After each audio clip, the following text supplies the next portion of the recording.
साथियों, आपका अपने चैनल पर एक बार फिर से स्वागत है। दोस्तों, रामायण को हर कोई जानता है, हर सभी को पता है, लेकिन भगवान राम की बड़ी बहन को कोई नहीं जानता है। राजा दशरथ के 3 रानियों को और 4 पुत्रों को हर कोई जानता है, लेकिन भगवान राम की बड़ी बहन शांता के बारे में बहुत कम ही लोग जानते हैं, क्योंकि इसका जिक्र वाल्मीकि रामायण में भी नहीं है। भगवान की बड़ी बहन शांता का जिक्र दक्षिण पुराण के इतिहास में मिलता है। भगवान राम की बड़ी बहन शांता थी, जो माता कौशल्या की बेटी थी। वो बहुत ही सुंदर, सुविचार, हर कार्य में निपुण और अस्त्र शस्त्र का भी उसे ज्ञान था। वो एकदम पारंगत थी।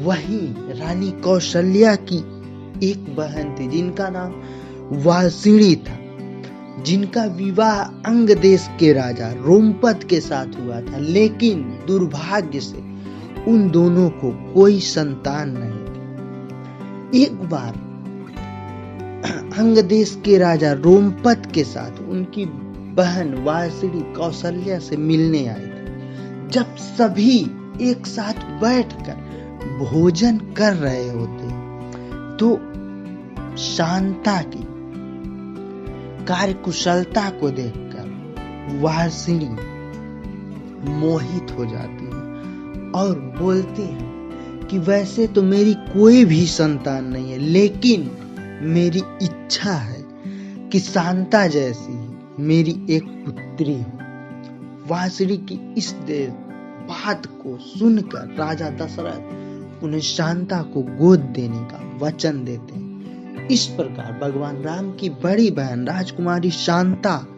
अंग देश के राजा रोमपद की पुत्री बन जाती है। एक दिन राजा रोमपद किसी कार्य में बहुत ज्यादा खोए हुए रहते हैं। उनकी चौखट पर एक ब्राह्मण भिक्षु आते हैं। उन्होंने आवाज दिया, कुछ मांगा, लेकिन रोमपद राजा इतने खोए हुए थे कि उन्हें उनकी बात सुनाई नहीं दी।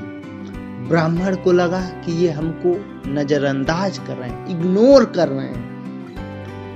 ब्राह्मण खाली वापस लौट गए, खाली हाथ। देवराज इंद्र को गुस्सा आ गया कि ब्राह्मण का इन्होंने अपना अपमान किया। इस वजह से इंद्रदेव ने रोमपद के अंगराज में पानी न बरसने, सूखा डालने का निर्णय ले लिया, जिससे वहां सूखा पड़ जाता है। इस वजह से अकाल की स्थिति हो जाती। इस समस्या से उबरने के लिए राजा रोमपद ऋषि श्रंग के पास जाते हैं और उनसे समस्या का हल पूछते हैं। ऋषि राजा को बताते हैं कि आप यज्ञ करिए, जिससे रूठे इंद्रदेव को मनाया जा सके, और यज्ञ करने के बाद वर्षा जरूर होगी। राजा रोमपद ऐसा ही करते हैं और यज्ञ के बाद अंग देश में पुनः वर्षा होती है और वहां की फसल लहलहा उठती है। इससे रोमपद राजा ऋषि श्रंग पर बहुत ही प्रसन्न होते हैं और अपनी पुत्री शांता का विवाह ऋषि श्रंग से कर देते हैं। शांता के बाद राजा दशरथ की कोई भी संतान नहीं हो रही थी। इसके लिए वो बहुत ही चिंतित थे।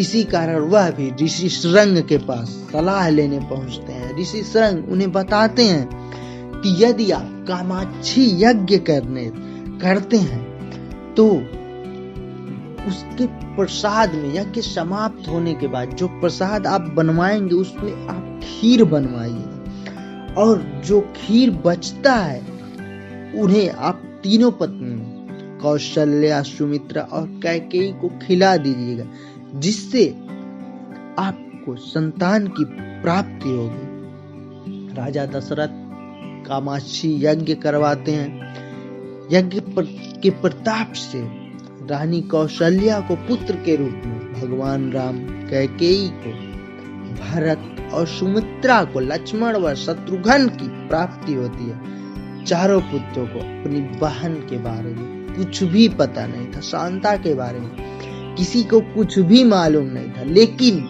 समय का चक्र जब चलता है ना, समय के साथ धीरे धीरे भगवान राम को अपनी माता के दुख का पता चला, जिससे भगवान राम शांता के बारे में जानने की कोशिश की और जीवन का सच उनको पता चल गया।